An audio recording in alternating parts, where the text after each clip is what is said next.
நல்ல வார்த்தைகளை அவர் நமக்கு பேசுவாராக. ஜீவாப்பத்தை அவர் நமக்கு தருவாராக. கேட்கிற வார்த்தைகள் நமக்கு மிகுந்த பிரயோஜனமாய் மாறுவதாக.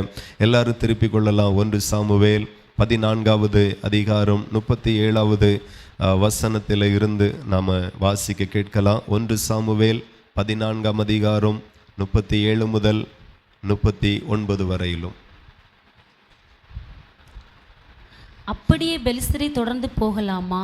அவர்களை இஸ்ரவேலின் கையில் ஒப்பு கொடுப்பீரா என்று சவுல் தேவனிடத்தில் விசாரித்தான். அவர் அந்த நாளிலே அவனுக்கு மறு உத்தரவு அருளவில்லை. அப்பொழுது சவுல், ஜனத்தின் தலைவர்களே, நீங்கள் எல்லாரும் இங்கே சேர்ந்து வந்து இன்று இந்த பாவம் எதனால் உண்டாயிற்றென்று பார்த்து அறியுங்கள்.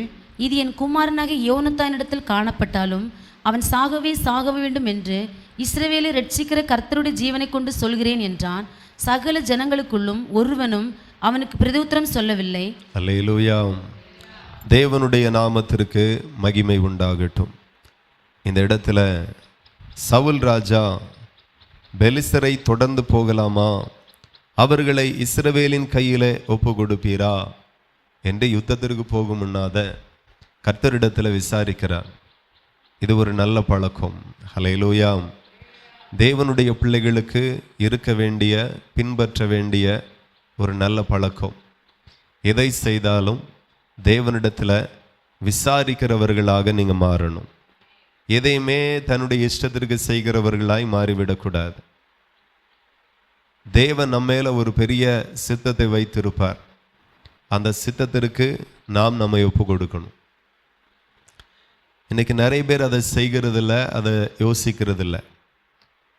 ஒரு வீடு கட்டுற காரியமாக இருக்கட்டும், ஒரு திருமண காரியமாக இருக்கட்டும், ஒரு வியாபாரம் காரியமாக இருக்கட்டும், ஒரு தொழில் காரியமாக இருக்கட்டும், வெளிநாட்டு பிரயாணமாக இருக்கட்டும், எல்லாரும் வெளிநாட்டுக்கு போகிறாங்க, லட்சமாக சம்பாதிக்கிறாங்க. ஸோ நாங்கள் போனாக்கி நானும் சம்பாதிப்பேன், அந்த ஒரு மாம்ச சிந்தையோடு கூட நம்ம புறப்பட்டு போயிடக்கூடாது. ஏனென்றால் 100 பேர் அங்கே போய் சம்பாதித்திருந்தாலும் 10 பேர் அங்கே போய் ஏமாற்றத்தோடு திரும்பினவர்களும் உண்டு. ஆகையினால நாம் தேவனிடத்தில் விசாரித்து நம்முடைய காரியத்தை முன்னெடுப்போமேயானால் அந்த காரியம் என்றென்றைக்கும் ஜெயமாக தான் இருக்கும். ஒரு நாள் கூட தோல்வியே வராது. சவுல் ராஜா தேவனால் தெரிந்து கொள்ளப்பட்ட ராஜாவாக இருந்தாலும், தனக்கு பின் அதிகமான யுத்த வீரர்கள், பலசாலிகள், யுத்த ஆயுதங்கள் இருந்தாலும் சத்ருவை பின்தொடரலாமா, யுத்தத்திற்கு போகலாமா என்று கர்த்தரிடத்தில் விசாரிக்கிற பழக்கம் அவனிடத்தில் இருந்தது. இன்றைக்கு இருக்கிற தேவனுடைய பிள்ளைகளுக்கும் இந்த பழக்கம் இருந்தால் நீங்கள் எந்த இடத்துலையும் தோற்று போக மாட்டீர்கள். எல்லா இடத்திலையும் நீங்கள் ஜெயிப்பீர்கள். இந்த இடத்துல அப்படியே சவுல் ராஜா கர்த்தரிடத்தில் கேட்கிறார், ஆண்டவரே, நாங்கள் பெலிஸ்தரை தொடர்ந்து போகலாமா, அவர்களை இஸ்ரவேலின் கையிலே ஒப்பு கொடுப்பீரா என்று சொல்லி சவுல் ராஜா விசாரிக்கிறார். அப்போ விசாரிக்கும்போது எல்லாவற்றிற்கும் பதிலை தந்த ஆண்டவர், பேசின ஆண்டவர் இன்றைக்கு அவனோடு பேசலை. இந்த முறை சவுல் ராஜாவோடு கூட கர்த்தர் பேசலை. பேசாத உடனே சவுல் ராஜா வேதனைப்பட்டு துக்கப்பட்டு, இதே 38வது வசனத்தில் நம்ம வாசிக்கும்போது கடைசி 2 வரியில எழுதப்பட்டிருக்கிறது, இன்று இந்த பாவம் எதனால் உண்டாயிற்று என்று பார்த்து அறிய வேண்டும். அல்லேலூயா. என்ன பாவம்? பெரும்பாலும் நாம் பாவம்னு எதை சொல்லுவோம்? விக்கிரகாராதன பாவம், வேசிதன விபச்சாரம் பாவம், திருடுகிறது பாவம், கொலை செய்கிறது பாவம், கொள்ளையடிக்கிறது பாவம், ஏமாத்துகிறது பாவம். இப்படி பாவத்திற்கு ஒரு பெரிய பட்டியலே இருக்கிறது. அதுதான் நம்ம ஒரு பெரிய பாவம் அப்படிங்கிற மாதிரி யோசிப்போம். ஆனால் இந்த சவுல் ராஜா சொல்லுகிறான், தேவன் பேசாதது தான் மிகப்பெரிய பாவம். ஏன் தேவன் நம்மளோடு பேசலை? அப்போ என்ன பாவம் இருக்கு? அதை கண்டறிய வேண்டும். எத்தனை பேருக்கு புரியுது? தேவன் நம்மோடு கூட பேசுகிறவர். இந்த பூமியில நம்மோடு கூட பேசக்கு ரொம்ப அதிகமாய் விரும்புகிற ஒரு நபர் உண்டானால் அவர் நம்முடைய தேவனாகிய கர்த்தரை தவிர வேற யாரும் இல்லை. உடன்பிறப்புகள் கூட வாரத்தில் ஒரு முறை தான் பேச விரும்பும், அல்லது மாசத்துல 2 மாதத்துல ஒரு முறை தான் உடன்பிறப்புகள் கூட பேச விரும்பும். உறவினர்களும் அப்படிதான், நண்பர்களும் அப்படிதான், இப்போ வச்சவருக்க பேசுவாங்க, அவ்வளோதான். அதுலேயும் பார்த்தீங்கன்னா சில டைம் இருக்கும். எவ்வளோதான் நம்மள்ட்ட நல்லா பழகி பேசி வாங்கி இருந்தாலும் அந்த காலையில் ஒரு 8 மணிக்கு ஃபோன் பண்ணி பாருங்க, சரியான மரியாதை இருக்காது, சரியாக பேச மாட்டாங்க. ஏன் அப்படின்னா அது மும்முரமாக வேலை நடக்கிற நேரம், பிள்ளைகளை ரெடி பண்ணணும், தானும் ரெடி ஆகணும், வேலைக்கு போகணும், எல்லாம் ரொம்ப பிஸியான டைம் அந்த காலை டைமு. அதே போல் வீட்டில் இருக்கிற அக்காமாருக்கு அந்த ஒரு 2:30 மணி ஃபோன் பண்ணாக்கி சில நேரம் எடுக்கவே மாட்டாங்க, அப்படி எடுத்தாலும் பேச மாட்டாங்க சரியா, ஏன்னா அது தூங்குற டைம், அப்படிதானே? அதே போல் நைட்டு எவ்வளோதான் அன்பாக இருந்தாலும் 11 மணிக்கு மேலே ஃபோன் பண்ணால் சில ஃபோனெல்லாம் சுவிட்ச் ஆஃப் ஆயிரும். சில ஆட்கள் இதுக்கு வேறு வேலையே இல்லை அப்படின்னு எடுக்கவே மாட்டாங்க. மனுஷன்ட்ட கூட பேசுக்கு ஒரு நேர காலம் இருக்கிறது.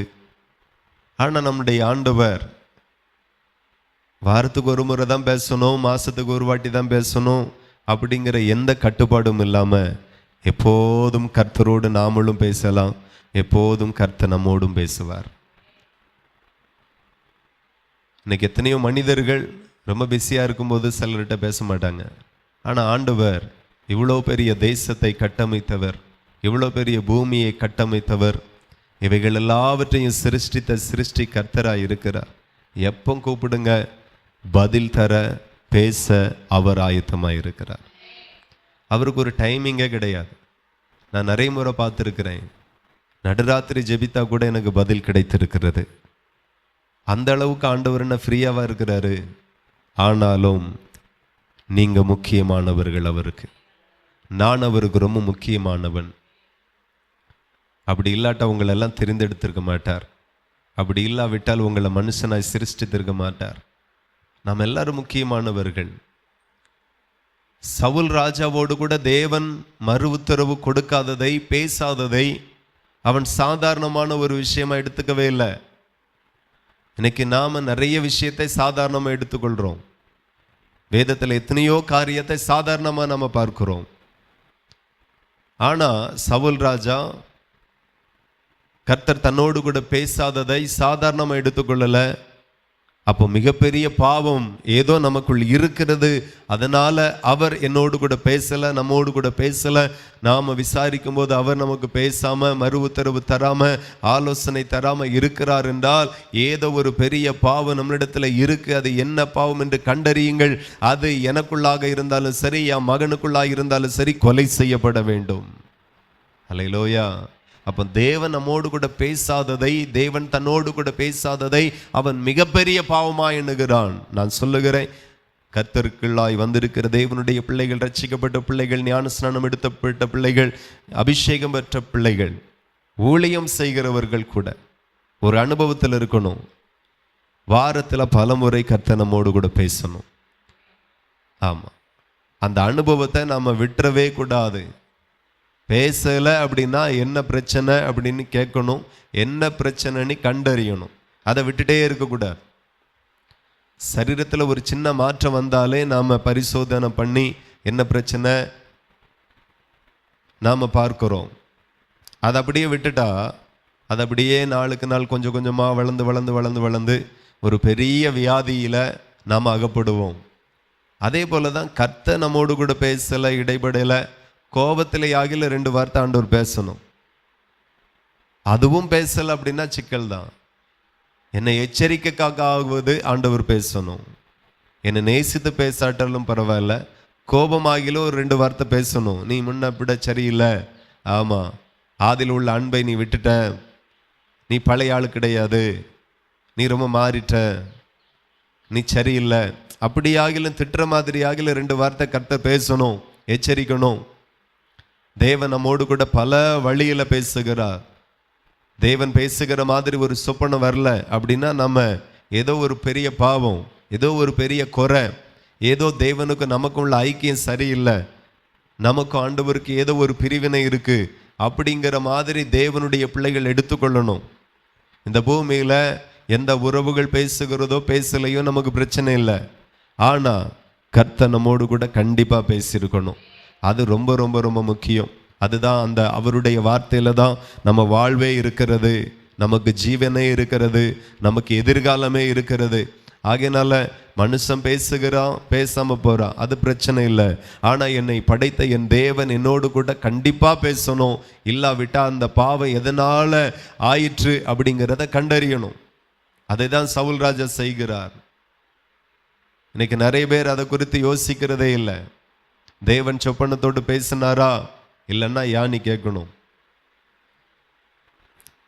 தேவன் குடும்பத்திற்காக பேசினாரா இல்லையா கேட்கணும். ஆண்டவர் வேத வசனத்தை வாசிக்கும் போது அவர் பேசுவார்.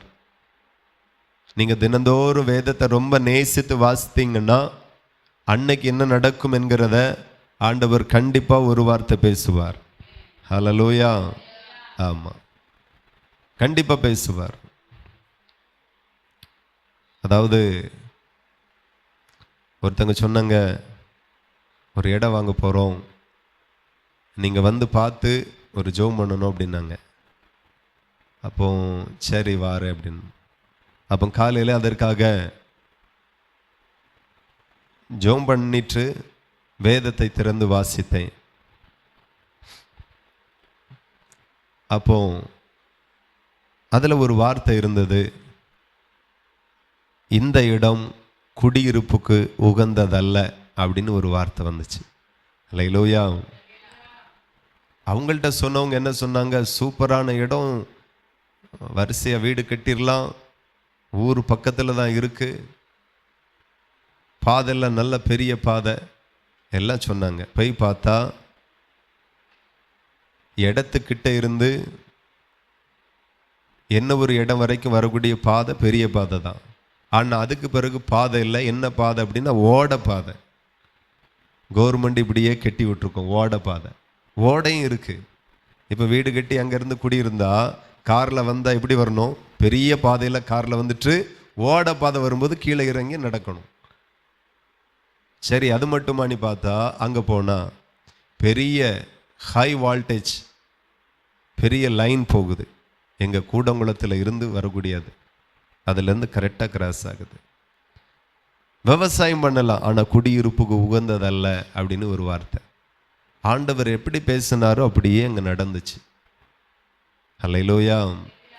தேவனுக்கு மகிமை உண்டாகட்டும். சில வார்த்தை அப்படியே ஆண்டவர் பேசுவார். சில நேரங்கள் வேதத்தை வாசிக்கிறதுல நம்ம முக்கியத்துவம் கொடுக்கறதில்ல. நான் சொல்லுகிறேன், நேசித்து வாசிங்க, விரும்பி வாசிங்க. இதை அந்நிய காரியமாக எண்ண வேண்டாம். இந்த வேதத்தை எவ்வளோ வாசிக்கிறீங்களோ அவ்வளோ தேவனை அறிந்து கொள்ள முடியும், புரிந்து கொள்ள முடியும். அதுக்காக மாத்திரமல்ல, இந்த வேதத்தில் இருந்து கர்த்தர் ஏதோ ஒரு காரியத்தை தீர்க்க தரிசனமாய் கூட நம்மோடு கூட பேசக்கு ஆண்டவர் பயன்படுத்துகிறார். ஜெபத்தில் பேசுகிறார், ஆராதனையில் பேசுகிறார், செய்தி வேளையில் பேசுகிறார். இப்படி கர்த்தர் நம்மோடு கூட பேசுகிறாரா என்கிறதை தேவனுடைய பிள்ளைகள் கவனிக்கணும். பேசலையா, அப்போ இந்த பாவம் எதனால உண்டாயிற்று என்று சொல்லி ஆராய்ந்து பார்க்கணும். அவர் பேசினா என்ன, பேசாட்டி என்ன அப்படின்னு சொல்லி தள்ளக்கு சொல்லி விடக்கு இந்த பூமிக்குரிய மனிதர்களைப் போல ஒருவர் அவர் அல்ல. அவர் மகா பெரிய தெய்வம். சில மனிதர்கள் நம்மளோடு கூட பேசாட்டா கூட நம்ம பல முறை கவலைப்படுகிறோம், வேதனைப்படுகிறோம், துக்கப்படுகிறோம். ஆனால் இவ்வளோ பெரிய தேவன் நம்மோடு கூட பேசாத காரியத்தை குறித்து நாம் கொஞ்சம் கூட கண்டுக்கிட்டதே இல்லை. அதனால் என்ன பேசணும், பேசாட்டி என்ன, பிறகு பார்ப்போம், இந்த மாதிரியே சாதாரணமாக எண்ணுகிறோம். ஆனால் சவுல் ராஜா அதை சாதாரணமாக எடுத்துக்கொள்ளவில்லை, அதை ஒரு பெரிய பாவமாக எடுத்துக்கொண்டான். ஆகையினால தேவனோடு அடிக்கடி அடிக்கடி அடிக்கடி பேச வேண்டும் என்று சொல்லி ஆண்டவர் இன்றைக்கு உங்களோடு கூட பேசுகிறார். அடிக்கடி ஆண்டவர் பேசணும். உங்க ஜெபத்திற்கு பதிலை தரணும்.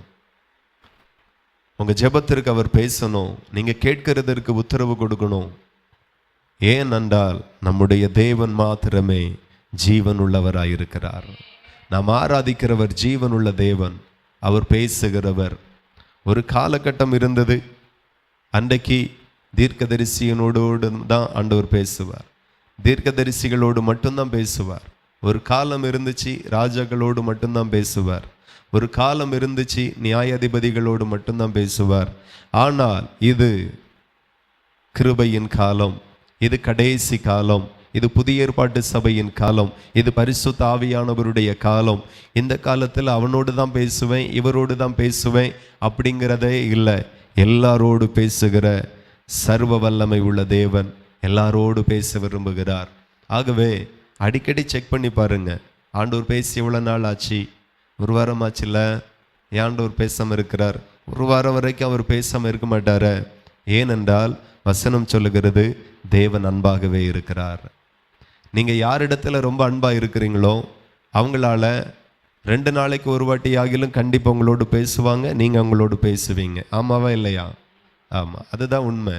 அப்போது நான் சொல்லுகிறேன், நம்மளை நேசிக்கிற ஒரு மனுஷன் நம்மோடு கூட 2 நாளைக்கு ஒரு முறை, வாரத்துக்கு ஒரு முறை ஆகிலும் பேசுகிறார் அப்படின்னா, இந்த பூமியில் எல்லாருடைய அன்பை காட்டிலும் நீங்கள் ஆராதிக்கிற கர்த்தருடைய அன்பே மிகப்பெரிய அன்பாக இருக்கிறது.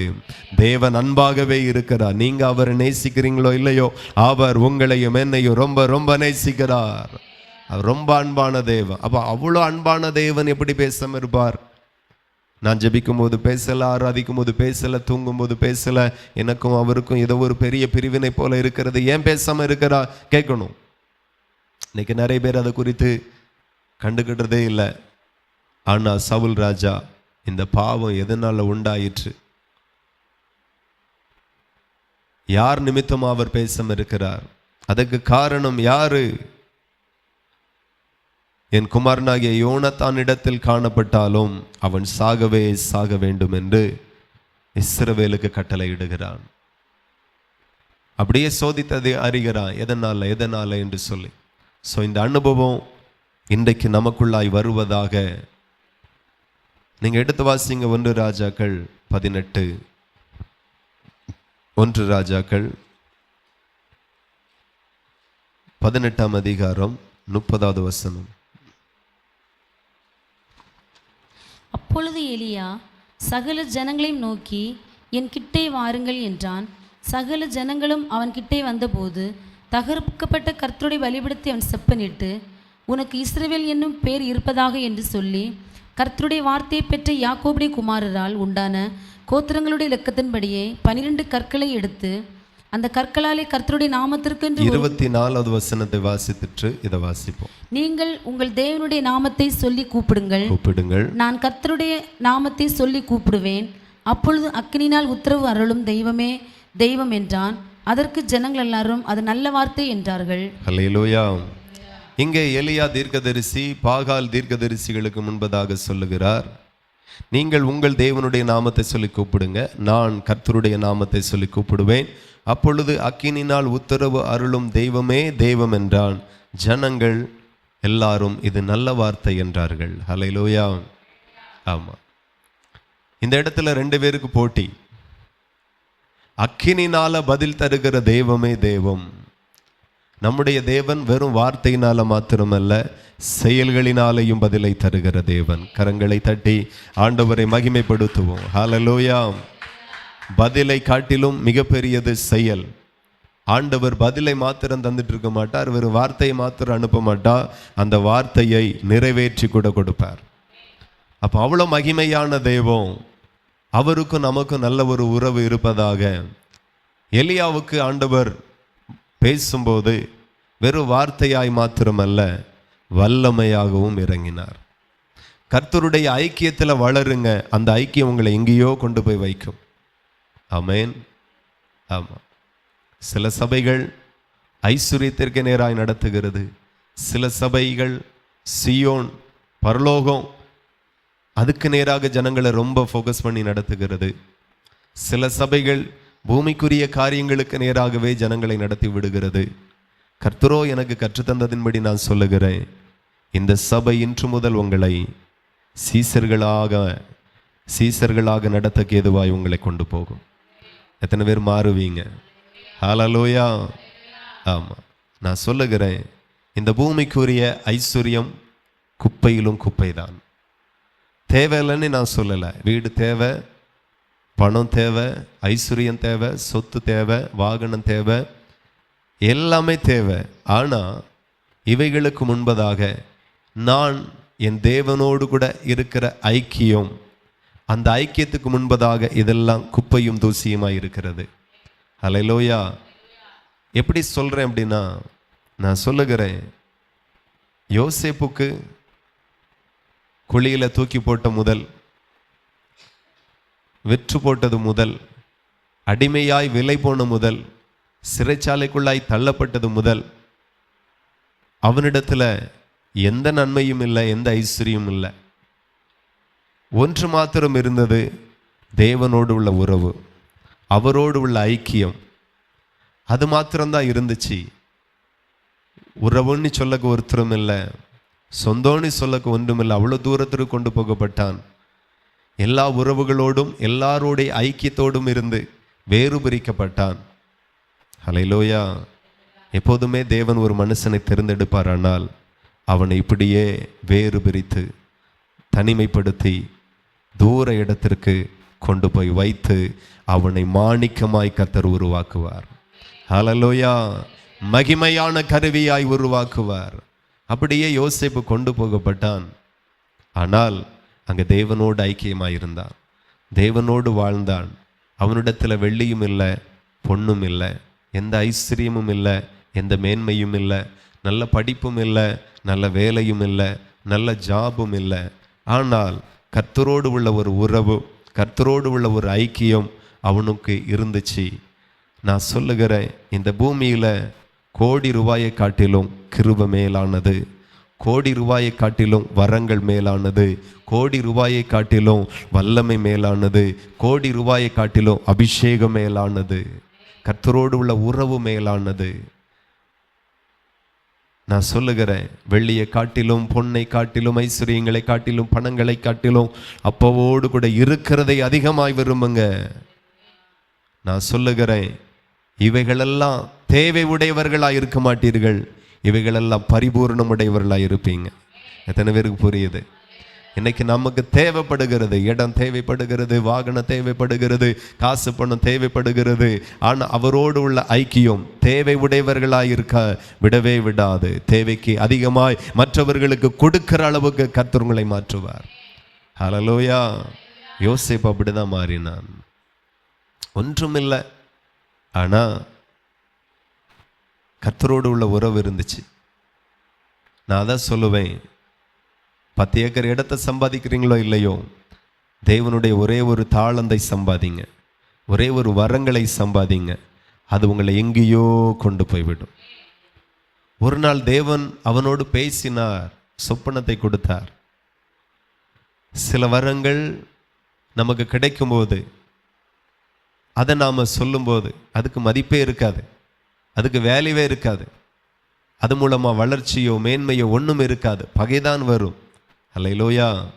ஆமாம், பகைதான். ஆனால் அதே ஒரு சொப்பனம் காண்கிறவனாய் இருந்தான். ஆனால் கொஞ்ச நாளைக்கு பிறகு சொப்பனத்தை காண்கிறவனாய் மாத்திரமல்ல, மற்றவர்கள் கண்ட சொப்பனத்திற்கு அர்த்தம் சொல்லுகிறவனாய் மாறினான். இதுதான் வளர்ச்சி. அல்லேலூயா. வெறும் வார்த்தையிலேயே பேசிட்டு இருக்கிறாரு. அப்போ அதுக்கு பிறகு ஒன்றுமே மூமெண்ட் இல்லையா? 10 மாதம் குழந்தைய வயிற்றுல சுமக்கிற ஒவ்வொரு பெண்ணும் வளர்ச்சியை பார்க்குறாங்க, துடிப்பை பார்க்குறாங்க. அப்போ ஆண்டவர் வார்த்தையிலேயே பேசிட்டு இருக்கிறாரா என்ன? ஒரு வளர்ச்சி இல்லை, ஒரு மூமெண்ட் இல்லை. அக்கினினால பதில் தருகிற தேவமே தேவம். ஆமாம், என் தேவன் என்னோடு கூட வார்த்தையை மாத்திரம் பேசிட்டு இருக்க மாட்டார், செயல்படுவார், கிரியைகளை செய்வார், வல்லமை வெளிப்படச் செய்வார். அப்போ ஒரு நாள் சொப்பனத்தை காண்கிறவனாய் இருந்தான், யாரும் மதிக்கலை. அதுக்கு பிறகு சொப்பனத்தின் அர்த்தம் சொல்லுகிறவனாய் மாறினான், அப்பவும் யாரும் மதிக்கலை. ஆனாலும் கர்த்தரோடு இருந்தான். நமக்கு நல்ல பிரசங்கம் பண்ண தெரியும், நல்ல பாட தெரியும், நல்ல ஆராதனை நடத்த தெரியும், பிசாசை நல்லா ஓட்டுவோம், பல கிருபைகள் இருந்தாலும் யாரும் மதிக்கிறதில்லை, யாரும் ஏற்றுக்கொள்ளுகிறதில்லை, யாரும் விரும்புகிறதில்லை. ஆனால் இதெல்லாம் எது வரைக்கும் அப்படின்னா, குறிப்பிட்ட நாட்கள் வரைக்குமே.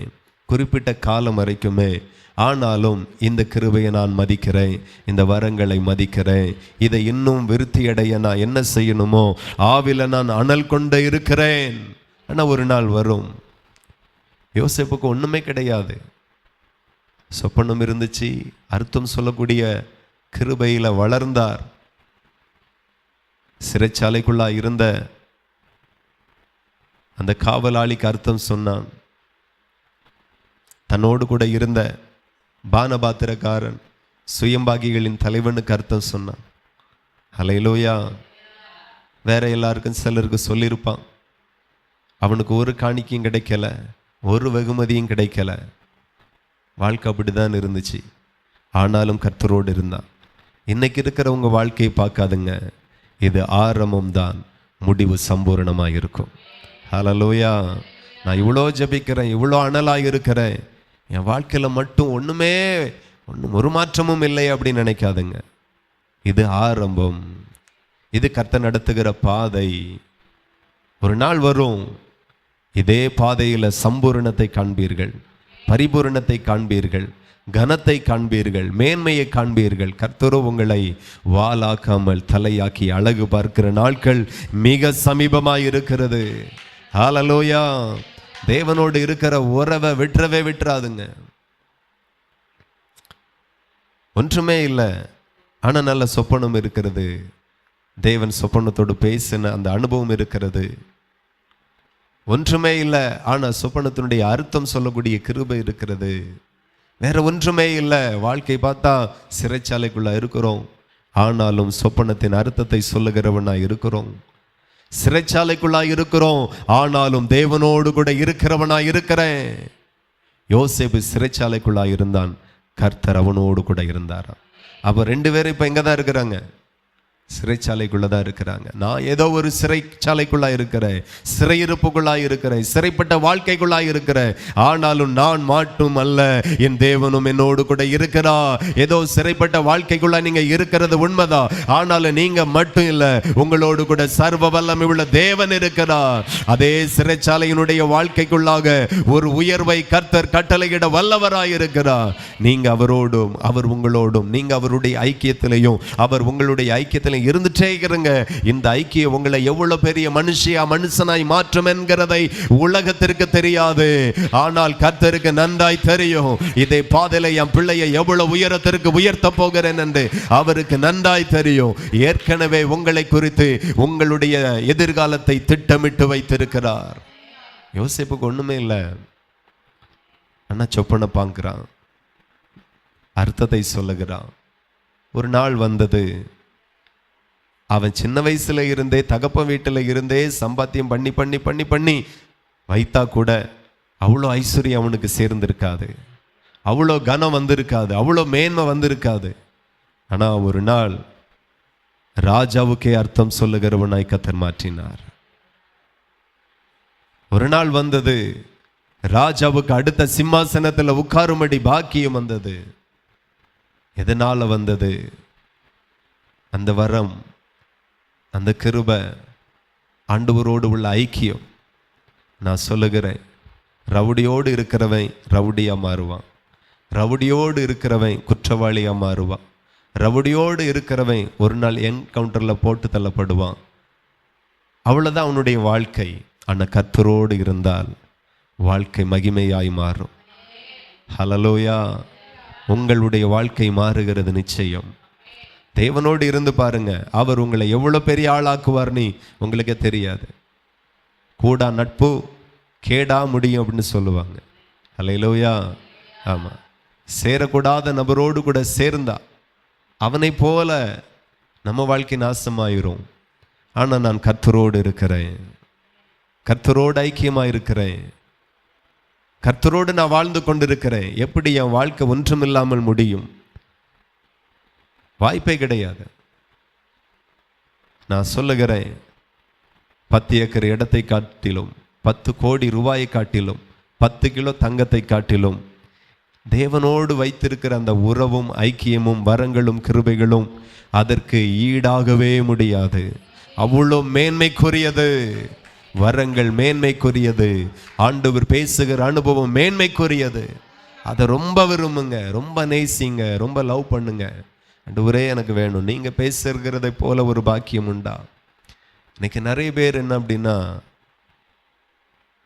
ஆண்டவரை நோக்கி ஜெபம் பண்ணுங்க, காணிக்க கொடுங்க, ஆராதிங்க, உலகத்தில் எல்லாம் கிடைக்கும், கர்த்தர் தருவார், ஐஸ்வர்யவனை மாற்றுவார், கீழாக்காமல் மேலாக்குவார், வாலாக்காமல் தலையாக்குவார். இப்படியே சில சபைகள், சில போதகர்கள் ஜனங்களை நடத்துகிறார்கள். ஆனால் நான் சொல்லுகிறேன், இந்த உலகத்திற்குரிய மேன்மை அல்ல, அதற்காக அல்ல. யோசேப்பு தேவனோடு கூட ஐக்கியம் வைத்திருந்தான். ஆனால் கர்த்தர் இந்த பூமிக்குரிய மேன்மைகளை அல்ல, எவனாலையும் சிந்திக்க முடியாத மேன்மையை கொடுத்தார். தகப்பன் கூட அதை நம்பலை, சகோதரன் கூட நம்பலை, அவ்வளோ உயர்வை கொடுத்தார். நான் சொல்லுகிறேன், அது 10 ஏக்கர் இடத்தை விட மேலானது, 10 கிலோ தங்கத்தை விட மேலானது. இதெல்லாம் ஒரு சாதாரணம். கர்த்தர் நம்ம உயர்த்தும் போது இதெல்லாம் நம்ம பின்னாடி வரும். ஹல்லேலூயா. ஆமாம். எப்படி ஒரு மனுஷன் சாதாரண பிரஜையாக இருக்கிற இந்திய தேசத்தினுடைய ஒரு குடிமகன் தேர்தலில் ஜெயித்து பிரதமர் ஆகும்போது அவருக்கு எல்லாம் கிடைக்குது. பிரதமருக்குன்னு சொல்லி ஒரு அலுவலகம், ஒரு பெரிய வீடு, ஒரு பெரிய பாதுகாப்பு, நல்ல சலுகை, ஏகப்பட்ட கன்னம், ஏகப்பட்ட மதிப்பு அவருக்கு கிடைக்குது. நான் சொல்லுகிறேன், நீங்கள் தேவனுடைய ராஜாக்களும் ஆசாரியர்களுமாக கர்த்தர் உங்களையும் என்னையும் தெரிந்து கொண்டிருக்கிறார். ஹல்லேலூயா. ராஜரீக ஆசாரிய ஊழியத்தாமாக அதில் ஒரு பகுதிக்கு நம்மை தெரிந்தெடுத்திருக்கிறார். நம்ம அழைப்பு சாதாரணமானதல்ல. நம்ம அதுக்கு நேராய் ஓடுவோம். தேவனுக்காக ஜெபிப்போம், ஊழியத்திற்காக ஜெபிப்போம், ஊழியத்தை நேசிப்போம், அவருடைய சித்தத்தை செய்ய முற்படுவோம். யாருக்காகிலும் ஒருவருக்கு தேவனுடைய வார்த்தையை சொல்லுவோம், சுவிசேஷத்தை சொல்லுவோம். ஒன்றும் இல்லைன்னா குறிப்பிட்ட நபர் ரட்சிக்கப்படுங்கிற வரைக்கும் நம்ம ஜெபிப்போம். பெயர் எழுதி ஒரு 20 குடும்பத்திற்காக ஜெபிப்போம். வருஷத்தில் ஒரு குடும்பமாகிலும் தொடப்படும். ஹல்லேலூயா. ஆமாம், வருஷத்தில் ஒரு குடும்பத்தை ஆகிலும் கர்த்தர் தொடுவார். ஏதோ ஒரு ஊழியத்திற்காக ஓடுங்க, சீசர்களாக மாறுங்க. நீங்க புறப்பட்டு போய் சகல ஜாதிகளையும் சீசராக்குங்கள். சபையில் வரக்கூடியவர்கள் ஞானஸ்நானம் பெற்ற தெய்வ பிள்ளைகள், அபிஷேகம் பெற்ற தெய்வ பிள்ளைகள், உலகத்தில் ஒன்று சம்பாதிக்கணும் என்கிறதற்காக எவ்வளவு ஓடுகிறீங்க? என்ன ஒரு பகுதி இருக்கட்டும், கர்த்தருக்காக நான் ஓடணும், கர்த்தருடைய சுவிசேஷத்திற்காய் ஓடணும், கர்த்தருடைய ராஜ்யம் கட்டப்படும்படி ஓடணும், அழிந்து போய் கொண்டிருக்கிற ஆத்துமாக்களுக்காக நான் ஊழியம் செய்யணும். அதில் ஓடி வரக்கூடிய கன்னம், மகிமை, மேன்மை, உயர்வு, ஐஸ்வர்யம், ஆஸ்தி, மேன்மை ஒன்றும் ஈடு கட்ட முடியாது. ஹல்லேலூயா. ஒரு ஊழியக்காரருக்கு ஒரு நபர் வந்து சொன்னார், 350 ஏக்கர் இடம் இருக்கிறது, இதை இலவசமாக உங்கள் ஊழியத்திற்கு தாரேன் அப்படின்னார். ஹல்லேலூயா. ஆமாம், அதுதான் இப்போ ஜெபமலைன்னு சொல்கிறாங்க. இலவசமாய் கொடுக்கப்பட்ட ஏக்கர் கணக்கில் இடம் 350 ஏக்கர் நினைக்கிறேன். இலவசமாய் தேவனுக்கு ஊழியம் செய்வோம். நீங்கள் விழுந்து விழுந்து சம்பாத்தியம் பண்ணாலும், ரா முழுவதும் சம்பாத்தியம் பண்ணாலும் 300 ஏக்கரை அளக்க தான் முடியுமா என்ன? ஆமாம். 10 சென்ட்டுக்கு பட்டா போட்டுக்கு 10,000 ரூபாய் கேட்குறாரு. அப்போ 350 ஏக்கருக்கு பட்டா போட்டுக்கிடுவீங்களா என்ன? பத்திரம் போடுறது ரெண்டாவது, பணம் கொடுக்கறது ரெண்டாவது. அந்த பட்டாக்காகில நம்மளால செலவழிக்க முடியுமா என்ன? அவர் ஒரு மனுஷனை அவ்வளவாய் உயர்த்துகிறார்.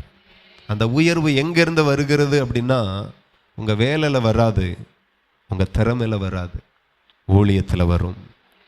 ஊழியத்தினுடைய மேன்மையும் உயரமும் இன்னும் யாரும் கண்டுபிடிக்கவே இல்லை. ஊழியத்தினுடைய உயர்வு இவ்வளோதான் அப்படின்ட்டு.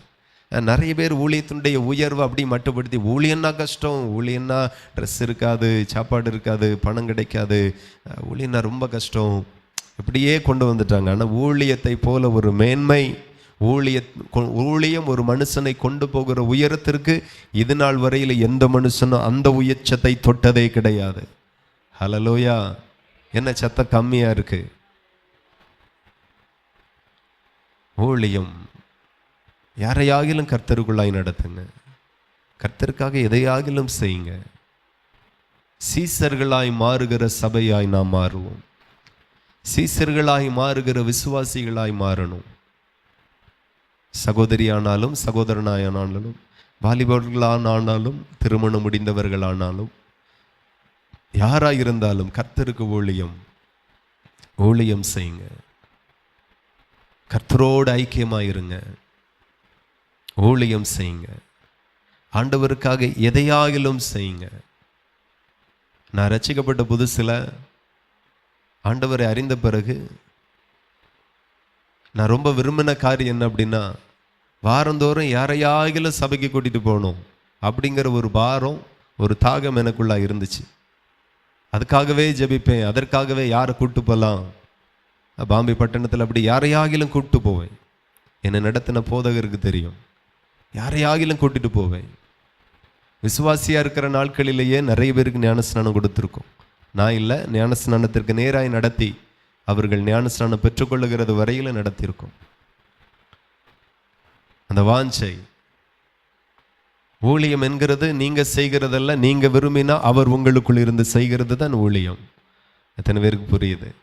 தேவ ஆவியானவர் உங்களுக்குள் இருப்பார். தாகமே இல்லாம ஞாயிற்றுக்கிழமை போவோம், 10 மணிக்கு ஆராதனை போவோம் அப்படின்ட்டு போவனி வந்தா வேற ஒன்றும் நடக்காது. தாகமா இருந்து பாருங்க. எந்த மனுஷனுக்குள் என்ன தாகம் இருக்கிறதோ அந்த மனுஷனை அப்படியே தான் மாற்றுவார். அது எந்த தாகமா இருக்கட்டும். ஆமா, நெகேமியாவுக்கு என்ன தாகம் இருந்துச்சு, அந்த தாகத்தின்படி தான் அவனை பயன்படுத்தினார். நமக்கு ஊழியத்தை குறித்து ஒரு தாகமும் இல்லைன்னா உயர்வும் மட்டமாக தான் இருக்கும். தேவனுடைய ஊழியத்தை குறித்து நமக்கு தாகமே இல்லை. இன்னைக்கு எல்லாருக்கும் அரசாங்க ஜாப் வேணும், அரசாங்க வேலை வேணும். நான் சொல்லுகிறேன், பரலோக அரசாங்கத்தை விடவா ஒரு அரசாங்கம் இந்த பூமியில் இருக்கிறது? என்ன சத்தத்தை காணும். அமெரிக்க அரசாங்கம் கூட அதே போல 1000 அரசு ஒன்று சேர்ந்தாலும் பரலோக அரசாங்கத்துக்கு ஈடாகுமோ, ஈடு கொடுக்க முடியுமோ? இன்னைக்கு எல்லாருக்கும் ஒரு வேலை வாய்ப்பு இருக்கு. அப்பாவினுடைய ராஜ்யத்தில் எல்லாரையும் ஒரே மாதிரி தான் அவர் கனம் பண்ண விரும்புகிறார். காலையிலே வந்தவனுக்கு ₹1 கூலி கொடுத்தார், மத்தியானம் வந்தாலும் ₹1, கடைசி 1 மணி நேரம் செஞ்சிருக்கிறான், அவனுக்கும் ₹1 தான். ஒருவன் எனக்கு ஊழியம் செய்தால் பிதாவானவர் அவனை கனம் பண்ணுவார். ஹல்லேலூயா. இந்த பூமியில் எந்த அதிபதியும் எந்த ராஜாவும் நம்மளை கனம் பண்ண முடியாது. பிதா ஒருவர் ஊழியம் செய்கிற ஊழியக்காரனை கனப்படுத்துகிறது போல எவனாலையும் நம்மை கனப்படுத்த முடியாது. அதில் வரக்கூடிய மேன்மை எப்படி தெரியுமா, மதிப்பு எப்படி தெரியுமா? உங்களுக்கு தெரியலை, யாரும் சொல்லி கொடுக்கல. இப்பொழுது கர்த்தர் நமக்கு கற்றுத்தருகிறார். எல்லாம் மாவட்ட கலெக்டர் ஆகணும், அவ்வளோ மதிப்பு ஓடுறாங்க. அதுக்காக இவ்வளோ பிரயாசப்படுகிறது என்ன, எக்ஸாம் அட்டன் பண்ணுகிறது என்ன? எனக்கு தெரிஞ்ச ஒரு ஆள் 30 வயசு வரைக்கும் எங்கேயும் வேலைக்கு போகல. ஒரே டார்கெட், கலெக்டர் ஆகணும், ஐஏஎஸ் ஆகணும். அதுக்காகவே எக்ஸாம் எழுதி இருக்கிறார், பிரயாசப்படுகிறார். ஆனாலும் இதுவரைக்கும் கிடைக்கல. நான் சொல்லுகிறேன், கலெக்டர் என்கிறது ஒரு மாவட்டத்திற்கு மட்டும்தான். ஆனால் ஊழியக்காரன் என்கிறது ஹல்லேலூயா பூமியின் கடைசி மட்டும். ஹல்லேலூயா. கர்த்தர் என்னை அபிஷேகம் பண்ணி வைத்திருக்கிறார். இந்த ஏரியா பிசாசு மட்டும் என்னை பார்த்து நடுங்காது. சொல்லுங்க, பூமியின் கடைசி முனை மட்டும் உள்ள பிசாசும் என்னை பார்த்து நடுங்கும். எனக்கு ஆண்டவர் கொடுத்த அதிகாரம் அப்படி. நான் இம்மைக்குரிய ஒரு அரசாங்கத்தினிடத்தில் இருந்த அந்த அதிகாரத்தை பெறல, பரலோக ராஜ்யத்தில் இருந்த அந்த அதிகாரம் கொடுக்கப்பட்டு இருக்கிறது. ஹல்லேலூயா. இப்போ நம்ம ஊர்ல வெளிநாட்டு போலீஸ்காரர் வந்து நிற்கிறாரு, பயப்படுவோமா? போயா அப்படின்னுருவோம். இது நம்ம ஆள் காக்கி சட்டை போட்டுக்கிட்டோம்னா கொஞ்சம் தள்ளியே நிற்போம். எதுக்கு வம்ப விலை கொடுத்து வாங்க அப்படின்ட்டு. ஏன்னா அயல் நாட்டு போலீஸுக்கு இங்கே மதிப்பு கிடையாது. அவர் ட்ரெஸ் என்ன, அவருடைய முத்திரை என்ன நமக்கு ஒன்றும் தெரியாது.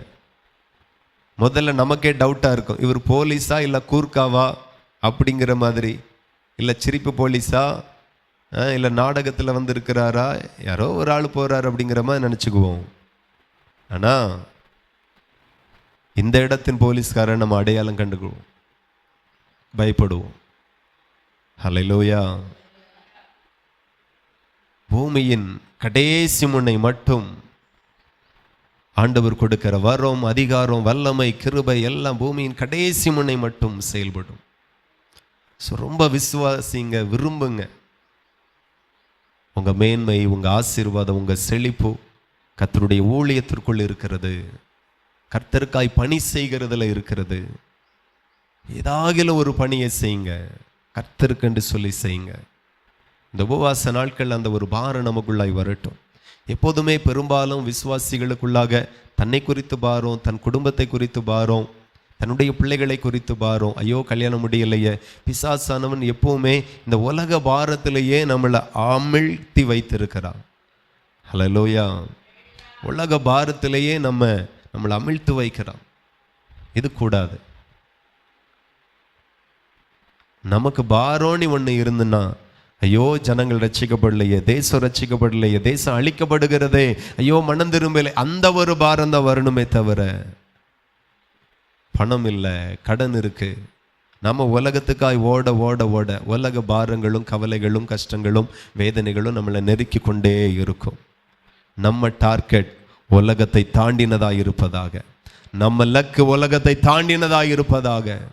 இதெல்லாம் சீப்பாக கிடைக்கிற வியாபாரம். ஹல்லேலூயா. எது 10 ஏக்கர் இடம், அது ரொம்ப சீப்பாக கிடைக்க வேண்டிய, அதுக்கு அவ்வளோ எஃபர்ட் போடுற வேண்டியது கிடையாது, அவ்வளோ பிரயாசப்பட வேண்டியது கிடையாது. அதெல்லாம் நமக்கு ஈஸியாக கிடைக்கும்.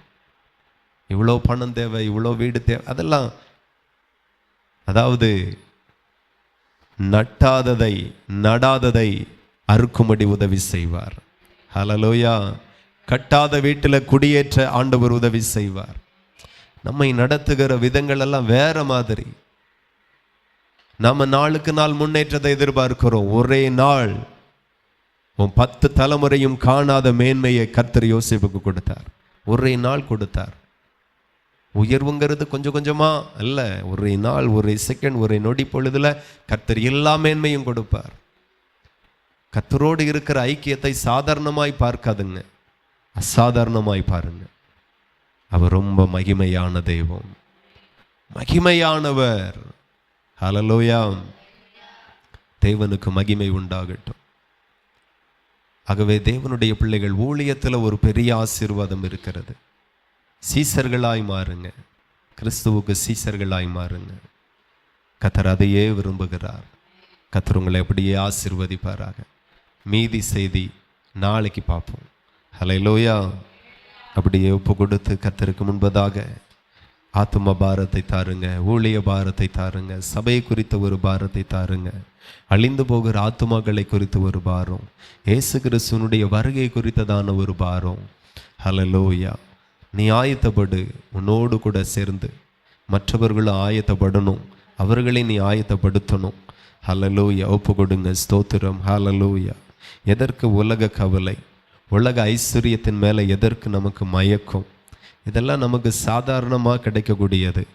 ஆனால் என்ன செய்தால் என்ன கிடைக்கும் அப்படிங்கிறது மட்டும்தான் நமக்கு தெரியாமல் இருக்கு. ஊழியம் செய்தால் இதெல்லாம் இலவசம். ஹல்லேலூயா. ஆமென். க்ளோரி. தேவனுக்கு மகிமை உண்டாகட்டும், தேவனுக்கு மகிமை உண்டாகட்டும். உலகம் ஏமாற்றும், உலக பிசாசு உங்களை ஏமாற்றுவான். என்னை தாழ விழுந்து பணிந்து கொண்டால் உலகத்தின் மகிமையை நான் உனக்கு கொடுப்பேன் என்று. ஹல்லேலூயா. உலகத்துக்கு நேராக ஓடினாதான் உலகத்தின் மேன்மையை அடைய முடியும் என்று சொல்லி ஒரு பிம்பத்தை ஏற்படுத்தி இருக்கிறான் சத்துரு. அது இந்த உபவாச ஜபத்தில் உடைவதாக நான் சொல்லுகிறேன். கிறிஸ்துவுக்காய் ஓடினால் உலகத்தில் எவனாலையும் அடைந்திராத ஒரு மேன்மை, மகிமையை கிறிஸ்து உங்களுக்கு கொடுப்பார். ஒருவன் எனக்கு ஊழியம் செய்தால் பிதாவானவர் கனம் பண்ணுவார். க்ளோரி. ஆமென். அன்புள்ள தகப்பன், எங்களோடு பேசினதற்காக ஸ்தோத்திரம். இந்த வார்த்தை போய் சேரக்கூடிய எல்லா பகுதிகளிலேயும் உங்கள் மகிமை வெளிப்படுவதாக, உங்கள் வல்லமை வெளிப்படுவதாக, உங்கள் கிரியைகள் வெளிப்படுவதாக. கேட்கிற ஒவ்வொரு பேரும் சீசர்களாய் மாறுவார்களாக. ஐயா, கர்த்தருடைய சீசர்களாய் மாறுவார்களாக. உடைய பாதத்தில் தாழ்த்தி ஒப்பு கொடுக்கிறோம்.